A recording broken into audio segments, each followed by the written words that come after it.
Assalamualaikum warahmatullahi wabarakatuh. Bertemu lagi dengan saya Zulaifa Khairunisa. Di kesempatan kali ini kita akan berdiskusi terkait mata kuliah Filsafat Etika dan Komunikasi dengan topik pembahasan adalah privacy dalam etika, filsafat dan komunikasi itu sendiri. Nah, di era industri saat ini atau di era digital saat ini berkaitan juga dengan bagaimana perkembangan dari kegiatan kita beretika dalam melakukan kegiatan komunikasi. Di mana kita ketahui bahwa etika ini adalah suatu tata cara atau suatu tahapan-tahapan yang dilakukan untuk menentukan bagaimana masyarakat itu bertingkah laku sesuai dengan norma-norma yang memang sudah disepakati oleh suatu kelompok masyarakat itu sendiri. Nah, di era industri media yang sudah berkembang beberapa tahun terakhir ini, ada munculnya internet dan berbagai jaringan-jaringan pendukung lainnya yang memang sudah masuk ke dalam ranah media, khususnya media komunikasi. Kita ketahui bahwa dulu kita mengenal media-media itu hanya media konvensional, tapi sekarang kita sudah memasuki era digital, jadi hal-hal yang berkaitan dengan media-media komunikasi itu akan selalu berkaitan juga dengan yang namanya internet. Nah, lalu bagaimana sih keterkaitan untuk privacy ataupun hal-hal yang memang berkaitan dengan kerahasiaan masing-masing individu untuk disebarluaskan ke dalam media yang berbasis internet ataupun media-media yang berkaitan dengan kode-kode etik dan bagaimana hubungannya dengan komunikasi itu sendiri. Nah, pada dasarnya ada beberapa sifat dasar dari privacy etika komunikasi. Yang pertama adalah sifat dasar dari praktek komunikasi itu sendiri, dan yang kedua adalah tendensi dari komunikasi untuk mengungkapkan proses dari kegiatan komunikasi yang dilakukan oleh suatu kelompok masyarakat. Nah, privacy ini muncul dalam berbagai lintasan-lintasan sejarah, di mana privacy ini muncul di negara-negara barat pada waktu itu didorong oleh munculnya suatu revolusi kebudayaan di negara Prancis dan revolusi industri yang muncul di negara Inggris. Lalu setelah di Prancis dan di negara Inggris, di negara Amerika juga muncul privacy dalam lintas sejarah, di mana privacy di negara Amerika itu muncul pada abad ke-18. Dan pada saat itu media massa ini lebih banyak memuat terkait opini-opini maupun hal-hal yang berkaitan dengan pemberitaan-pemberitaan tentang seseorang di negara Amerika pada waktu itu. Lalu muncul lagi di abad ke-20 itu hal-hal yang berkaitan dengan privacy khususnya di etika itu sendiri, berkaitan juga hal-hal yang banyak dibahas itu terkait konsep-konsep legal atau hal-hal legal maupun kegiatan-kegiatan yang berkaitan dengan moral-moral manusia. Nah, lalu bagaimana privacy dan culture dari masyarakat-masyarakat di Indonesia? Tadi kita sudah memulai dari negara-negara barat, Prancis, Amerika, dan memasuki abad-abad ke-20, privacy yang berkaitan dengan culture masyarakat Indonesia itu juga masuk ke negara kita, di mana secara sosiologis kegiatan privacy dalam culture masyarakat Indonesia itu sendiri itu adalah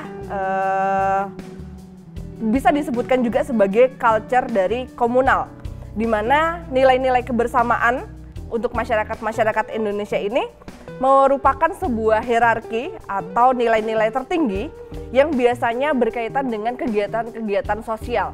Kita ketahui bahwa etika atau kegiatan beretika itu akan selalu berkaitan juga dengan yang namanya suatu manusia atau kelompok masyarakat, dan manusia itu adalah suatu makhluk-makhluk sosial.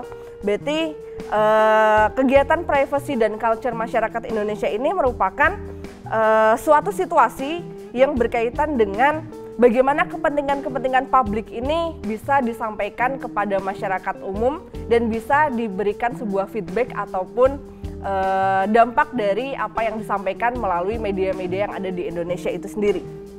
Nah, lalu ada juga media pada sebuah media tahun 2007 yang ditulis oleh Louis Alvin. Ini menyebutkan bahwa the conditional of success is communication, Ini meliputi 6 hal. Yang pertama adalah perilaku privacy dalam kegiatan berkomunikasi.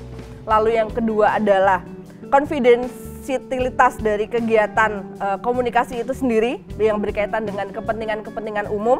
Lalu ada kepentingan-kepentingan yang berkaitan dengan ekonomi. Lalu kebebasan dalam menyampaikan pesan. Ada juga stereotip kepada audien-audien. Dan yang terakhir adalah terkait konflik-konflik kepentingan yang berkaitan dengan media itu sendiri. Nah, lalu kita akan bahas apa itu privacy dan kaitannya dengan privacy dalam beretika, filsafat, dan komunikasi itu sendiri. Kita perlu tahu dulu definisi dari privacy ini adalah suatu hak yang biasanya dibiarkan untuk mengontrol terkait pemberian informasi yang dipublish kepada masyarakat luas yang biasanya tidak diinginkan oleh suatu urusan-urusan personal masing-masing individu itu sendiri. Jadi biasanya privacy ini menyangkut hal-hal yang memang menjadi kerahasiaan dari masing-masing individu dan dia tidak ingin memberikan kepada masyarakat luas terkait apa yang memang dirahasiakan di dalam diri mereka itu sendiri. Ada seorang tokoh yang bernama Samuel de Warren dan Louis de Brandeis. Dia menyebutkan di dalam sebuah artikelnya pada tahun 1890 ini yang berkaitan dengan definisi privacy yang sudah saya sampaikan di awal tadi. Lalu kita masuk juga ke dalam invasi privacy yang dilakukan dalam kegiatan praktek-praktek komunikasi. Itu ada beberapa spektrum pengelompokan. Yang pertama adalah praktek komunikasi yang dapat merubah dari persoalan-persoalan kode-kode etik menjadi persoalan-persoalan ekonomi. Dan yang kedua adalah hal-hal yang berkaitan dengan persaingan yang semakin ketat saat ini. Kita ketahui media saat ini saling bersaing antar satu media dengan media yang lain. Dan ini bisa disebut juga sebagai suatu proses investasi atau proses invasi yang berkaitan bisa dihindari atau bisa dicegah untuk tidak terjadi pada saat kegiatan penyampaian privacy di masing-masing individu. Lalu dengan adanya privacy khususnya di media akan muncul juga berbagai pelanggaran-pelanggaran. Yang pertama adalah pelanggaran terkait intrusion, yaitu tindakan-tindakan yang akan mendatangi atau menginterpretasi suatu kelompok-kelompok personal, khususnya kelompok-kelompok manusia atau masyarakat pada saat itu, yang biasanya akan diundang untuk meminta izin pada saat ingin mengambil suatu privacy di dalam individu-individu itu sendiri. Lalu ada juga public discourses, ada juga publicity which place someone flashlight in the public, dan ada juga yang terakhir adalah approbation of name or like. Jadi bagaimana masyarakat itu bisa diberikan pilihan apakah dia akan menyukai dari privacy dari individu itu sendiri atau tidak. Nah, lalu kita masuk ke dalam pemaknaan dari privacy itu sendiri. Ada berbagai makna-makna penting terkait privacy. Yang pertama adalah privacy ini tujuannya untuk menjaga informasi-informasi pribadi yang biasanya bersifat rahasia dan tidak ingin disampaikan kepada masyarakat luas. Lalu ada juga makna dari privacy ini adalah untuk melindungi diri dari individu-individu itu sendiri untuk mengontrol reputasi dirinya sendiri maupun reputasi orang lain. Itu adalah makna yang kedua dari kegiatan privacy. Lalu yang ketiga ada suatu kegiatan mekanisme untuk mengontrol dari keberlangsungan kegiatan interaksi sosial. Itu juga menyangkut dari privacy. Kita tidak bisa seenaknya untuk mencari tahu kehidupan seseorang di kelompok-kelompok sosial masyarakat. Itu kita juga tidak diperkenankan untuk melakukan hal-hal tersebut.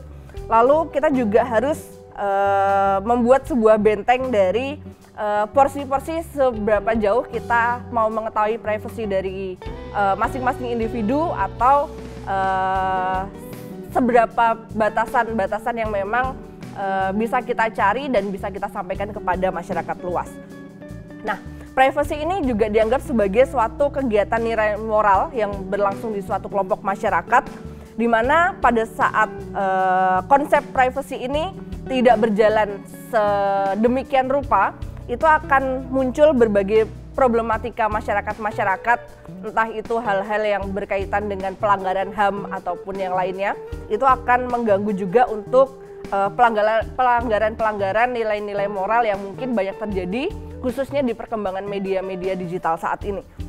Nah, privacy ini ada berbagai unsur-unsur pokok yang berkaitan dengan nilai-nilai moral, yaitu terkait kebebasan, bagaimana kita bisa memberikan kebebasan, memberikan aspirasi kepada masyarakat, kita bisa memberikan pendapat kita terhadap suatu kelompok masyarakat maupun suatu individu-individu. Lalu kita juga yang kedua ada unsur-unsur tanggung jawab. Kita walaupun memiliki sebuah kebebasan, tapi ada batasan-batasan dan tanggung jawab kita yang memang harus dilakukan yang berkaitan dengan privasi seseorang ataupun privasi dari kelompok itu sendiri. Lalu ada unsur yang ketiga, itu adalah unsur hati nurani, dan yang keempat adalah prinsip-prinsip dasar dari moral itu sendiri. Akan kita bahas satu persatu terkait kebebasan, tanggung jawab, hati nurani, dan prinsip-prinsip. Yang pertama terkait kebebasan. Pada pembahasan di unsur-unsur kegiatan nilai moral itu sendiri, kebebasan adalah suatu unsur pokok yang biasanya bersifat utama dalam suatu kegiatan wacana privacy, di mana privacy ini dia akan bersifat rasional karena akan berkaitan dengan kebebasan dari masing-masing individu yang akan melihat seberapa jauh dia bisa berpendapat terkait dia harus bisa beretika yang baik dan dia bisa memiliki moral yang baik juga. Lalu yang kedua terkait tanggung jawab, ini adalah kemampuan individu untuk bisa menjawab segala pertanyaan yang akan muncul apabila muncul berbagai permasalahan-permasalahan etika maupun masalah-masalah privacy. Dan unsur yang ketiga adalah hati nurani. Ini adalah bagaimana penghayatan dari nilai-nilai baik ataupun nilai-nilai buruk yang berkaitan dengan bagaimana kita harus melakukan kegiatan beretika di suatu kelompok masyarakat. Dan yang keempat adalah prinsip-prinsip dari kesadaran moral. Ini adalah seberapa besar tataran yang perlu diketahui untuk memposisikan dari tindakan manusia atau tindakan suatu individu itu sendiri di suatu kelompok masyarakat, apakah melanggar moral atau tidak. Lalu ada juga berbagai isu-isu yang mencangkup permasalahan-permasalahan privacy, misalnya adalah hal-hal yang terkait pelanggaran hak asasi manusia, lalu pelanggaran hak cipta, atau pencemaran nama baik. Itu adalah berbagai permasalahan-permasalahan yang berkaitan dengan privacy yang bisa dikaitkan dengan etika itu sendiri. Dan yang terakhir adalah bagaimana proses keseimbangan di antara privacy dan informasi. Kita harus memiliki sifat saling menghormati antar pribadi untuk bisa menyampaikan tindakan-tindakan kita kepada orang lain yang tidak melanggar dari etika maupun norma-norma yang memang sudah disepakati oleh suatu kelompok masyarakat.